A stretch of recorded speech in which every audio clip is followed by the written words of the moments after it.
Our next participants, Visakha Government Degree College for Women, students Kalyani, Rajalakshmi, Hrudaya.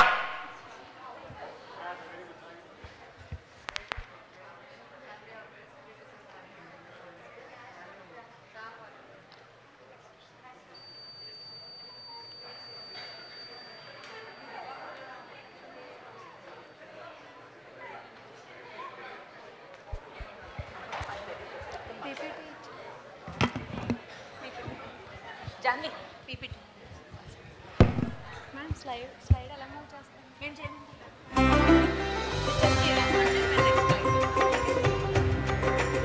Sorry ఇద్దరే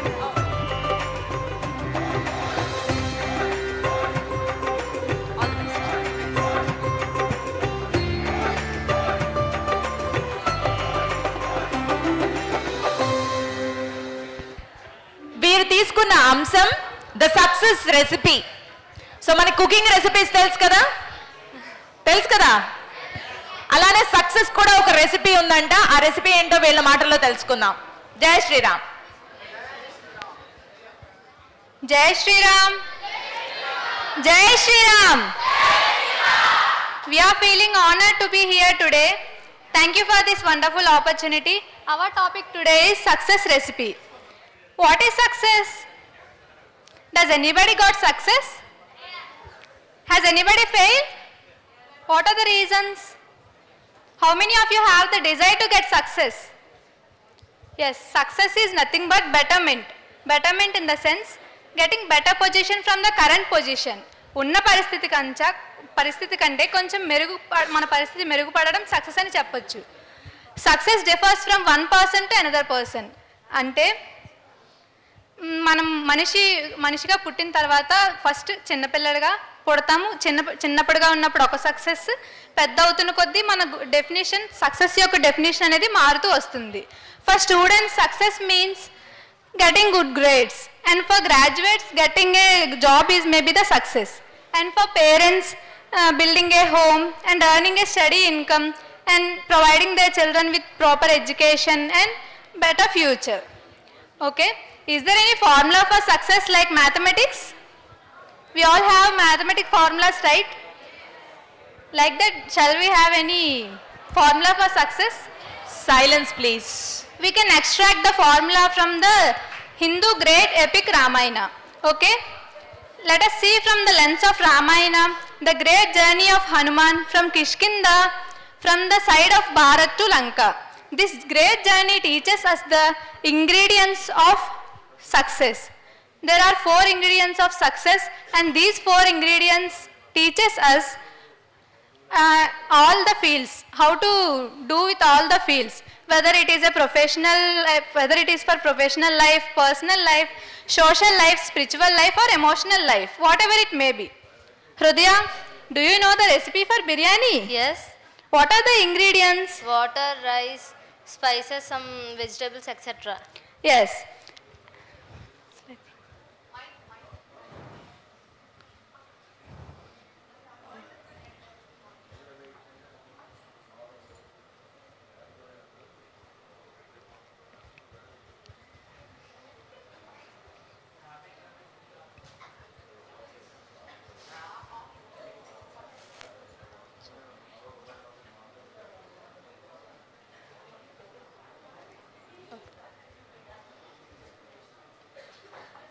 Yes.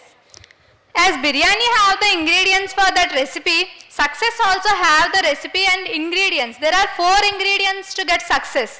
They are extracted from the great journey of Hanuman, from this search of Sita Devi. They are Dhruti, Drushti, Mati, Daksham. Let us see from the story. జై శ్రీరామ్. శ్రీరాములు వారు మరియు సుగ్రీవులు సీత జాడ తెలియక ఆందోళనలో ఉన్న సమయంలో సంపాతి అనే పక్షి శ్రీరాముల వారికి మరియు సుగ్రీవుల వారికి వారి యొక్క సీత యొక్క జాడను తెలియజేశారు. ఏమనగా సీతను లంకా నగరానికి రాజు అయిన రావణాసురుడు సీతను బంధించారు అని, లంకలోని సీతను బంధించారు అని రావణాసురుల వారికి తెలియజేశారు. అలా తెలియజేసిన తరువాత ఈ విషయం తెలిసిన వానర సైన్యం మొత్తం లంకా నగరానికి చేరాలంటే 100 యోజనాలు కలిగిన సముద్రాన్ని మనం దాటాలి. నేను ప్రతి ఒక్క వానరులు తన యొక్క క్యాపబిలిటీని చూసుకున్నా అంటే నేను 35 యోజనాలు దాటగలను, 10 యోజనాలు దాటగలను అనుకుంటున్నారు. కానీ హనుమంతుల వారు చాలా నీరసంతో దిగులు పడిపోయి డేలా పడిపోయారు. అలా పడిపోయిన వెంటనే జాంబవంతులు హనుమంతుల వారి దగ్గరికి వెళ్ళి నువ్వు చేయగలవు హనుమాన్ అని చెప్పి హనుమంతుల వారిని ఎంతో ప్రోత్సాహంగా ఆయన శక్తుల్ని హనుమంతుల వారి శక్తులను ఆయన వరాలను అన్నిటినీ గుర్తు చేసి మీరు మాత్రమే చేయగలరు, నువ్వు మాత్రమే ఈ సముద్రాన్ని 100 యోజనాలని దాటగలవు, లంఘించగలవు అని జాంబవంతుడు హనుమంతుల వారితోని చెప్పగా అలా ప్రోత్సహించిన సమయంలోనే హనుమంతుల వారు వారి శరీరాన్ని క్రమంగా పరిమాణాన్ని పెంచుకుంటూ గంభీరంగా తయారవి నేను మాత్రమే చేయగలను, అవును నేను మాత్రమే చేయగలను హనుమంతు వారు ఎంతో ధైర్యంతో ఆయన సముద్రాన్ని మహేంద్రగిరి పర్వతం నుంచి అధిరోహించి సముద్రాన్ని లంఘిస్తారు. అలా మొదలుపెట్టిన సమయంలోని చాలా అడ్డంకులు వస్తాయి. మొదటగా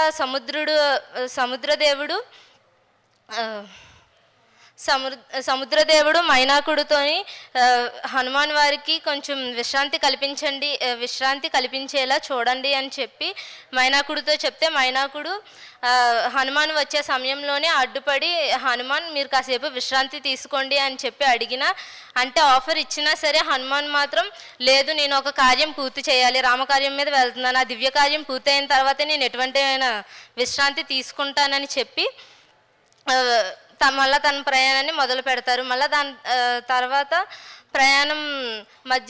ప్రయాణం కొనసాగిస్తున్న సమయంలోని దేవతలందరూ హనుమాన్ని పరీక్షించాలనుకుంటారు. హనుమంతుల వారు నిజంగా దీన్ని చెయ్యగలరా అని హనుమంతుల వారి ఏకాగ్రతను వారి యొక్క శ్రద్ధను పరీక్షించాలనుకుంటారు. దానికోసం నాగలోక దేవత అయిన సురాసాను దేవతలందరూ పరీక్షించమని కోరుతారు. దానికోసం సురాస హనుమంతుల వారు ప్రయాణిస్తున్నప్పుడు మధ్యలో అడ్డుగా వచ్చి హనుమాన్ నాకు ఒక దేవతలందరూ ఒక వరం ఇచ్చారు, నేను ఆ వరాన్ని కంప్లీట్ చేసుకుంటానని చెప్పి హనుమాన్ వారిని ఆహారంగా తీసుకుంటానని చెప్తుంది. కానీ దానికి హనుమంతుల వారు ఎంతో భక్తితో లేదు నేను ఒక పని చేయాలి, నేను ఒక దివ్య కార్యం మీద వెళ్తున్నాను, ఆ పని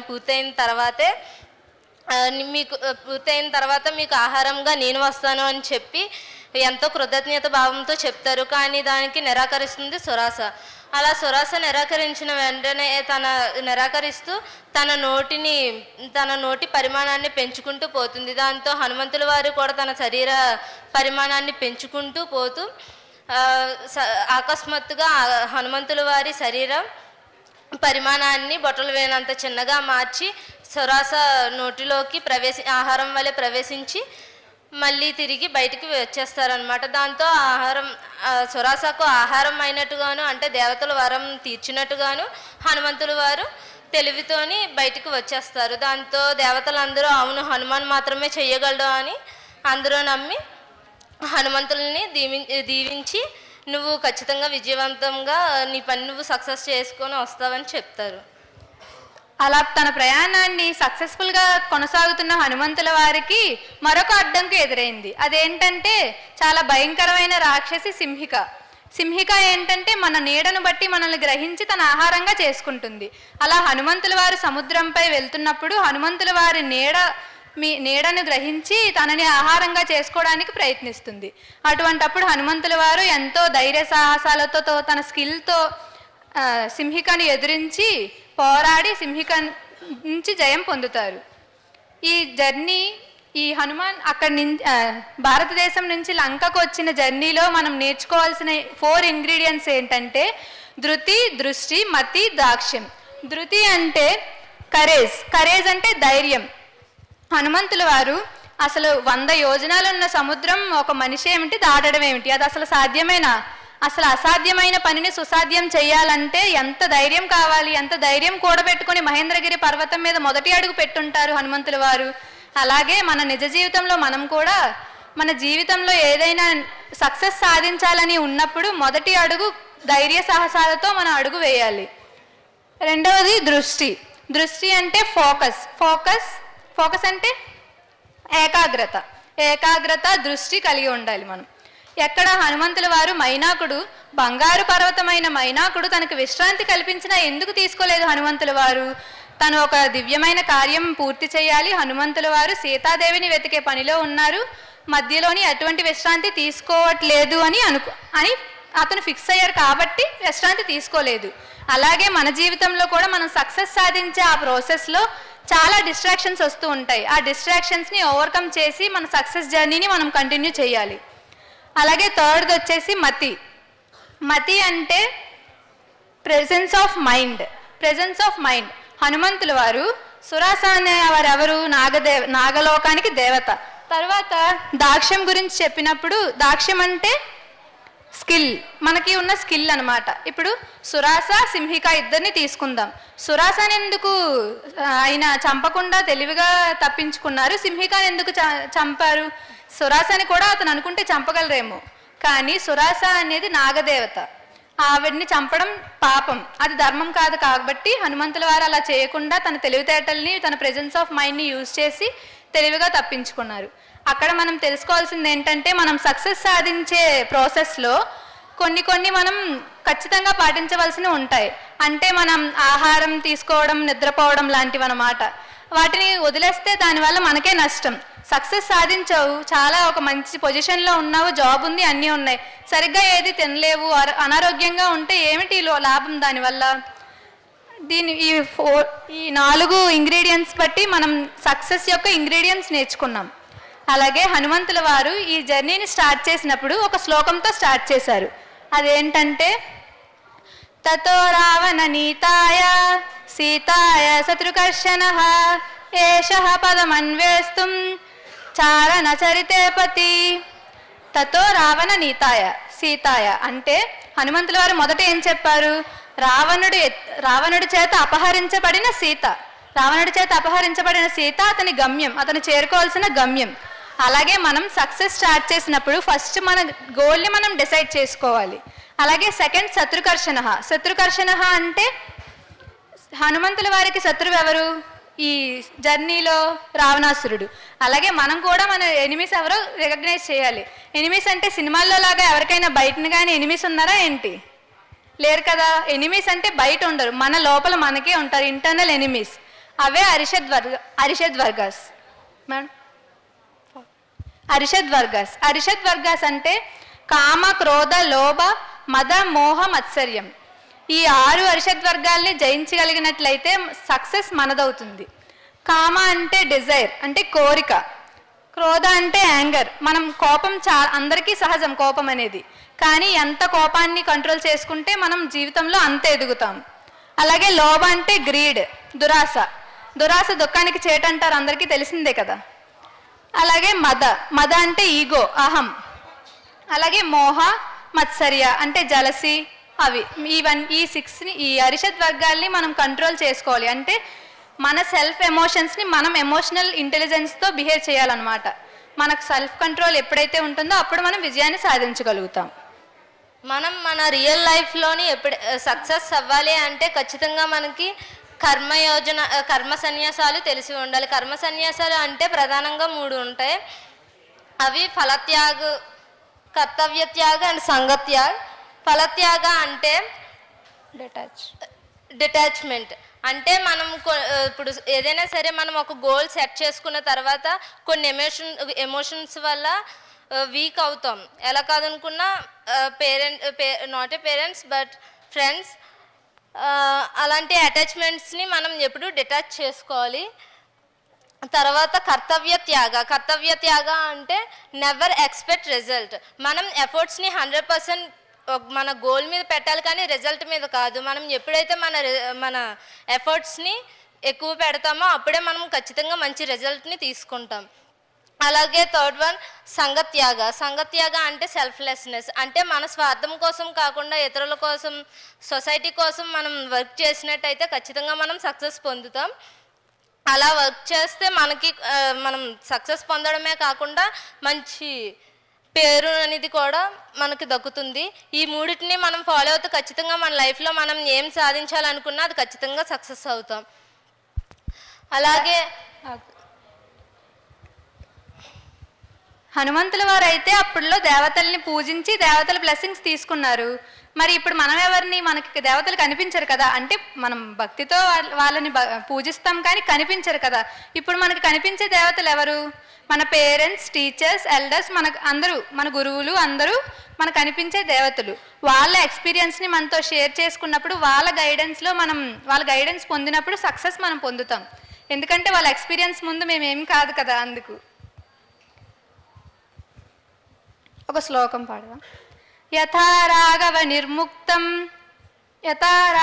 నిర్ముక్తం సరః ససన విక్రమః గచ్చేత్ తద్వద్ గమిష్యామి లంకాం రావణ పాలితాం.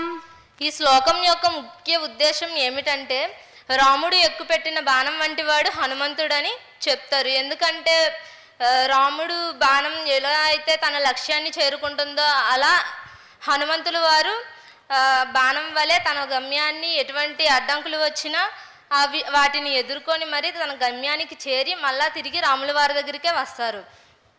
దీనికి రాముల వారి బాణం అనగా హనుమంతులను మనకు గుర్తుకు రాగానే ఫస్ట్ గమ్యం ఎలా చేరుకోవాలో తెలుసు, గమ్యం ఏంటో తెలుసు, గమ్యం చేరుకునే సమయంలోని అడ్డంకులు వస్తే ఎలా ఎదుర్కోవాలో తెలుసు. అలాగే మళ్ళా గమ్యాన్ని చేరుకున్న తర్వాత మళ్ళా తిరిగి రాముల వారి దగ్గరికి ఎలా రావాలో కూడా తెలుసు. నిశ్చత ఏకాంత చిత్తస్య కార్య నిశ్చయ దర్శిని. ఈ శ్లోకం ఉద్దేశం ఏమిటంటే ఏకాగ్రతతోని ఏకాంతంగా మనం ఎప్పుడైతే మనలోనే క్వశ్చన్స్ వేసుకొని ఆలోచించి మనం సక్సెస్ అవ్వాలి అని చెప్పి ఆలోచిస్తే మనం ఖచ్చితంగా మన లైఫ్లోని సక్సెస్ అవుతాం. మనం మొదట్లో చెప్పుకున్నాం కదా, సక్సెస్కి కూడా మ్యాథమెటిక్స్ లాగా ఒక ఫార్ములా ఉంది, అది రామాయణం నుంచి మనం ఎక్స్ట్రాక్ట్ చేసుకుంటున్నామని.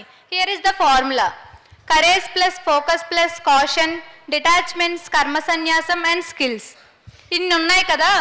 రామాయణం మనం నార్మల్గా రోజు చాలా దగ్గర వింటూ ఉంటాం, పాఠాల్లో ఉన్నాయి, మన పెద్దవాళ్ళు మనకు చెప్తూ ఉంటారు.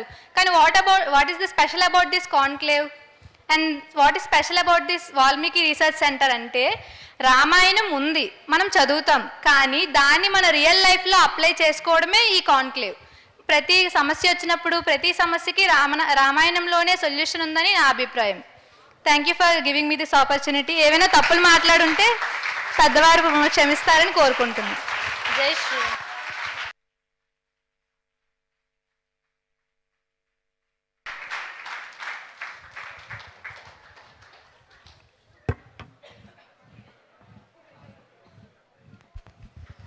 సో సక్సెస్ రెసిపీ తెలిసిపోయింది కదా, తెలిసిందా? ఏంటి success recipe? What are the ingredients? ఎవరైనా చెప్తారా ఒక్కళ్ళు? ఎన్ని ఉన్నాయి, వాటికి సాంస్క్రిట్ వర్డ్స్ ఏంటి, దానికి ఇంగ్లీష్ వర్డ్స్ ఏంటి? ఎవరైనా ఒక్కరు? అరే ఒక్కరా? కమాన్ చెప్పు నాన్న.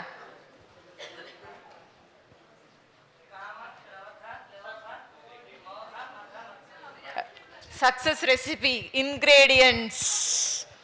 నో,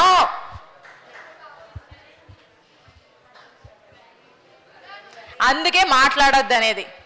ఇప్పుడు you last opportunity to win a praise. ఎవరైనా సక్సెస్ ఇంగ్రీడియంట్స్